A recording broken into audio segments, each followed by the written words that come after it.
Kamu pernah tahu nggak kalau minum obat-obatan itu bisa merusak ginjal? Ternyata selain merusak ginjal, kalau kita meminum obat-obatan secara sembarangan dan berlebihan bisa merusak hati loh. Kali ini Cece Apoteker mau bahas 6 obat-obatan yang bisa merusak liver. Tonton sampai akhir ya.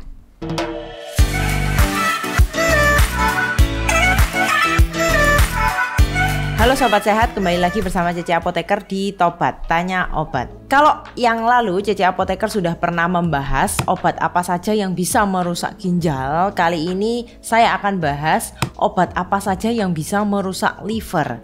Dan ternyata kalau misalkan merusak liver justru efeknya lebih berbahaya dibandingkan merusak ginjal. Kenapa seperti itu? Kalau misalkan seseorang mengalami gagal ginjal, ginjalnya rusak, maka masih bisa ditempuh dengan cara cuci darah atau hemodialisa.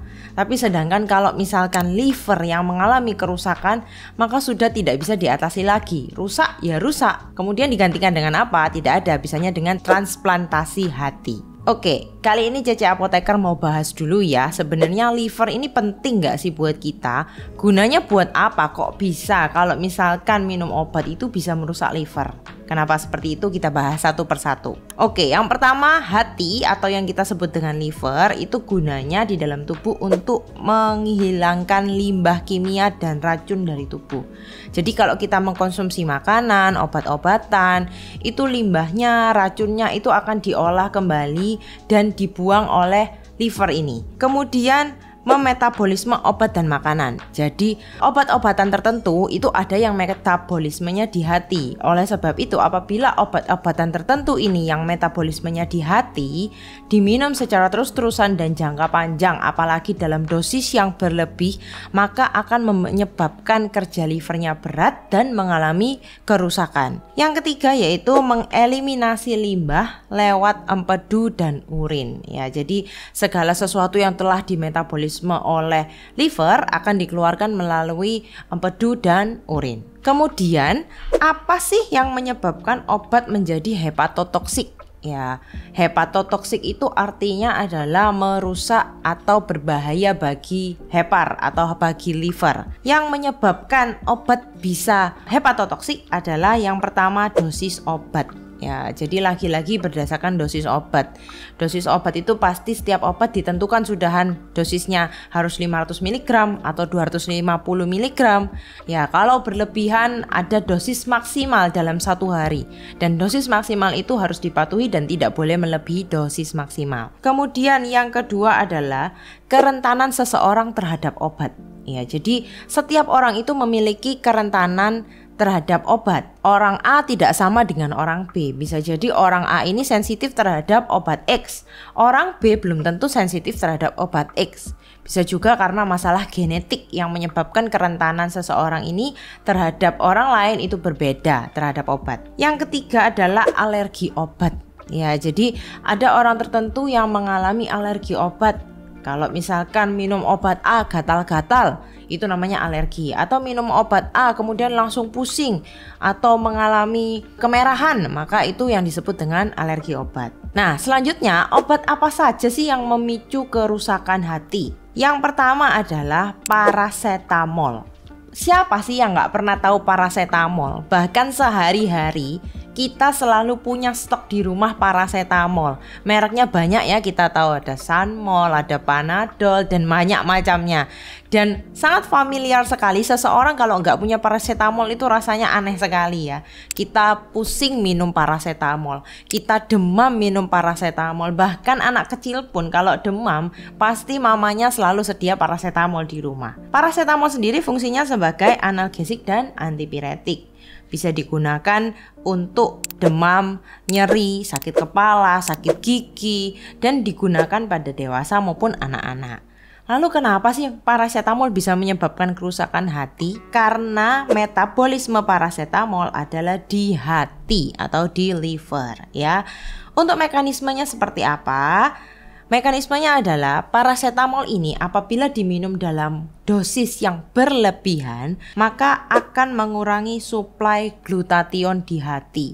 Glutathione ini apa? Glutathione ini adalah suatu antioksidan. Fungsinya antioksidan adalah untuk menangkal radikal bebas.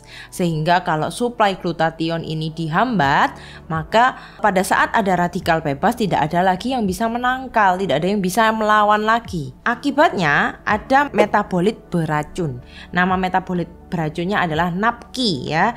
Di sini saya tuliskan N-asetil P-benzoquinone-imin. Namanya agak susah sekali ya. Ini adalah metabolit racun dari paracetamol yang apabila menumpuk terus-terusan akan menyebabkan stres oksidatif. Apalagi itu stres oksidatif, banyak kata-kata ilmiah ya. Saya jelaskan, stres oksidatif adalah ketidakseimbangan antara produksi radikal bebas dan kemampuan sel untuk menetralkannya. Jadi anggapannya radikal bebasnya ini banyak sekali. Harusnya bisa ditangkal, bisa dilawan dengan baik. Tapi kita tidak mampu, selnya tidak mampu untuk menangkal radikal bebas ini. Ini yang disebut stres oksidatif. Dari situ terjadilah kerusakan sel hati. Jadi kalau sudah mengalami stres oksidatif, maka sel hatinya bisa mengalami kerusakan. Untuk paracetamol, dosis maksimal yang diperbolehkan berapa sih? 4000 mg per hari. Jadi bisa dihitung ya. Biasanya paracetamol itu yang dijual bebas, itu dosisnya adalah 500 sampai 600 mg. Nah, jadi bisa dikira-kira kalau misalkan minum paracetamol dalam sehari jangan melebihi 4000 mg. Begitu ya. Kemudian yang kedua adalah obat-obatan NSAID atau yang disebut dengan obat anti radang non-steroid. Ini sangat familiar sekali juga. Ini digunakan sebagai analgesik dan antipiretik. Ya, jadi contohnya adalah obat-obatan diclofenac dan ibuprofen. Ya, sepertinya obat anti nyeri ini sangat bermasalah sekali ya. Bagi ginjal, bagi liver pun juga mengalami kerusakan seperti itu. Jadi buat teman-teman yang sering mengkonsumsi obat nyeri, pereda nyeri, sebaiknya segera bertobat karena bisa merusak ginjal dan juga bisa merusak liver. Mekanisme dari NSAID kenapa bisa merusak hati? Karena lagi-lagi metabolismenya di hati. Selain itu terbentuknya metabolit reaktif di hati. Ya, metabolit reaktif ini akhirnya menyebabkan toksik pada hati yang mengakibatkan gangguan aliran darah ke hati. Oke, otomatis kalau aliran darah ke hati ini terganggu, akhirnya mengurangi juga perlindungan terhadap radikal bebas dan akhirnya menyebabkan kerusakan pada liver. Yang ketiga yaitu obat yang bernama amiodaron. Mungkin pernah dengar atau keluarga ada yang minum obat-obatan dengan nama amiodaron ini ya. Amiodaron ini biasanya ditujukan untuk pasien jantung. Ya, karena memang tujuan dari amiodaron ini untuk mengobati dan mencegah gangguan irama jantung. Jadi untuk pasien jantung ini sangat familiar sekali.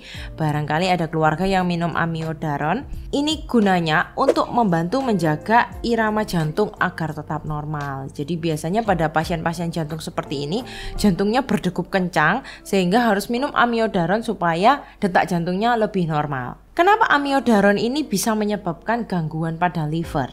Ya, karena amiodaron ini menyebabkan fosfolipidosis. Artinya terjadi penumpukan fosfolipid di sel hati yang menyebabkan kerja hati menjadi terganggu. Nah, untuk dosis pemeliharaannya yaitu 100 mg sampai 400 mg per hari. Ya, lagi-lagi dosis ini harus disesuaikan kembali berdasarkan saran dari dokter, seperti itu. Kemudian yang keempat adalah obat-obat golongan antibiotik. Ya, antibiotik ini selain dia menyebabkan resistensi, kemudian bisa menyebabkan gangguan ginjal, ternyata ada antibiotik yang juga menyebabkan gangguan liver. Apa saja antibiotiknya? Yang pertama yaitu tetrasiklin. Ya, semua orang tahu ya antibiotik tetrasiklin. Dia bisa menyebabkan perlemakan hati di hati yang akhirnya menyebabkan gangguan hati. Lagi-lagi untuk mekanismenya yaitu tetrasiklin ini bisa menyebabkan stres oksidatif. Nah, dosis maksimalnya adalah 4000 mg per hari. Namun, biasanya yang lebih berpotensi untuk mengalami kerusakan hati adalah apabila tetrasiklin ini diberikan melalui dosis tinggi dan melalui intravena. Kemudian yang kedua adalah isoniazid. Ya, barangkali ada yang mengetahui ya atau pernah dengar isoniazid. Isoniazid ini adalah salah satu obat TBC, tuberkulosis, yaitu untuk mencegah dan mengobati tuberkulosis. Dan biasanya isoniazid ini kalau seseorang mengalami TBC atau terkena TBC, maka harus minum isoniazid ini selama 6 bulan dan pengobatan itu harus berjalan terus. Nah, oleh sebab itu isoniazid ini berpotensi untuk kerusakan hati. Dan dosis pada orang dewasa biasanya 300 mg ya per hari. Apabila digunakan dosis yang lebih tinggi dan penggunaan yang lebih lama akan meningkatkan risiko kerusakan hati. Yang kelima yaitu obat yang bernama methotrexate. Ya, ini jarang sekali didengar ya karena obat ini adalah biasanya digunakan untuk pasien-pasien kanker, kemudian psoriasis dan rheumatoid arthritis. Ya, ini kenapa dia bisa merusak hati? Karena dia menghambat sel hati untuk regenerasi sel. Jadi regenerasi sel itu artinya setiap hari sel itu beregenerasi ya, selalu membuat sel yang baru terus. Nah, kalau sel hatinya dihambat tidak bisa beregenerasi, menyebabkan sel hati mengalami peradangan dan perlukaan pada hati. Sehingga penggunaan jangka panjang sangat berisiko untuk mengalami kerusakan hati. Yang terakhir adalah obat-obat golongan idiosinkantrik ya. Pasti nggak pernah dengar apa itu obat-obat idiosinkantrik. Obat-obat idiosinkantrik ini adalah golongan obat yang merusak hati bukan berdasarkan dosis. Jadi dia tidak tergantung dosis, mau dosisnya kecil, mau dosisnya besar, mau berlebihan. Bahkan dosis kecil aja dia sudah bisa merusak hati. Nah, obat-obat golongan idiosinkantrik ini tergantung pada genetik, kemudian tergantung pada respon tubuh setiap orang, tergantung pada interaksi obat, tergantung pada lingkungan. Jadi tergantung dari setiap orang, masing-masing orang. Obat-obat golongan idiosinkantrik ini seperti apa? Contohnya adalah obat-obat yang memiliki logo K. Nih ya, logo K, logo merah yang artinya obat keras.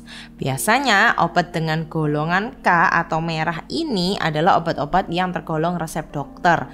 Jadi kalau misalkan kalian membeli obat-obat yang berlogo K dan logonya merah ini, hati-hati untuk penggunaannya. Karena kalau kalian sembarangan gak sesuai dengan saran dokter, bisa saja ternyata respon tubuh kalian itu merespon terhadap obat tersebut. Bisa saja minum obat A harusnya di orang lain gak apa-apa, di kalian bisa menyebabkan gangguan liver. Seperti itu.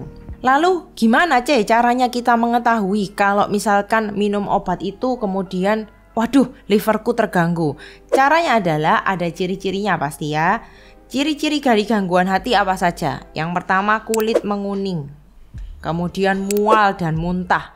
Dan yang paling sering terjadi adalah nyeri perut bagian atas. Nah biasanya orang-orang ini menyalahartikan, aduh aku nyeri perut bagian atas kayaknya aku nih mah. Karena mirip-mirip dengan mah ya gangguannya.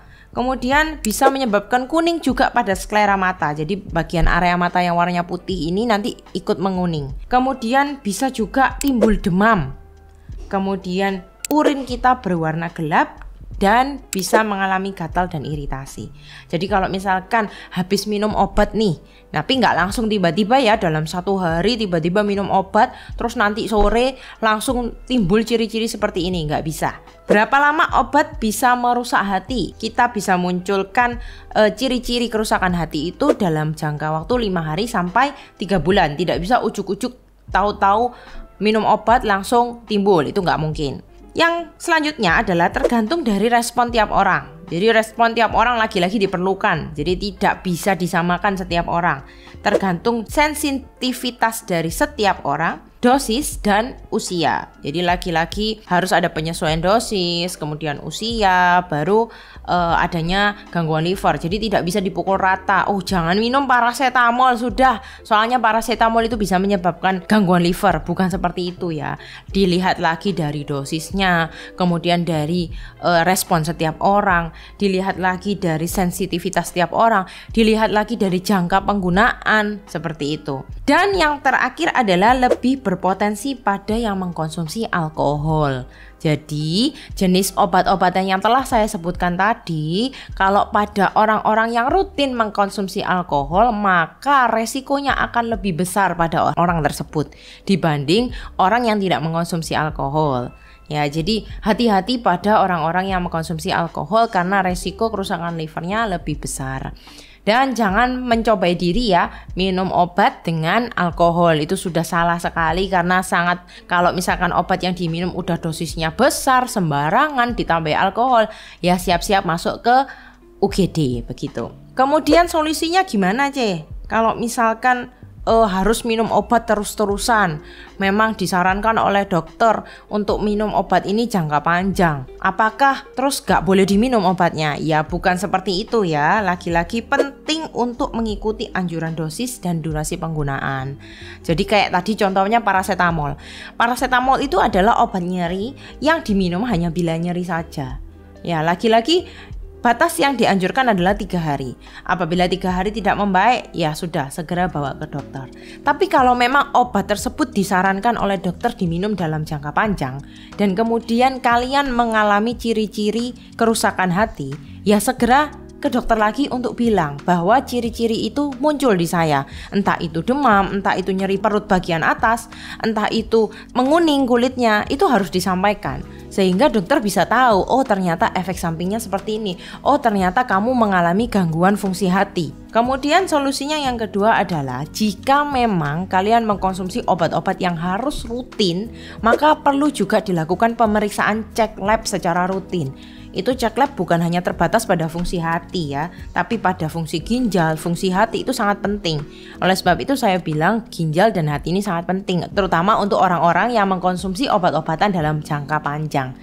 Jadi lakukan pemeriksaan secara rutin untuk fungsi hati dan fungsi ginjal. Terutama jika ada faktor risiko penyakit hati dan bagi orang-orang yang mengkonsumsi alkohol. Jadi kalau memang ada penyakit penyerta, kemudian suka mengkonsumsi alkohol, kemudian minum obatnya rutin dan jangka panjang, ya udah lakukan pemeriksaan fungsi hati secara rutin.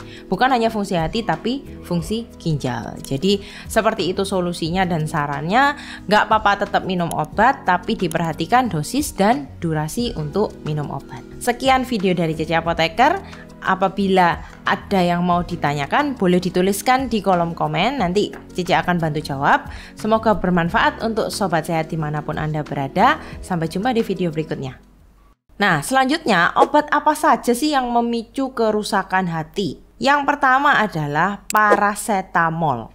Kemudian yang kedua adalah obat-obatan NSAID atau yang disebut dengan obat anti radang non-steroid. Yang ketiga yaitu obat yang bernama amiodaron, mungkin pernah dengar. Kemudian yang keempat adalah obat-obat golongan antibiotik. Yang kelima yaitu obat yang bernama methotrexate. Ya, yang terakhir adalah obat-obat golongan idiosinkantrik. Ya,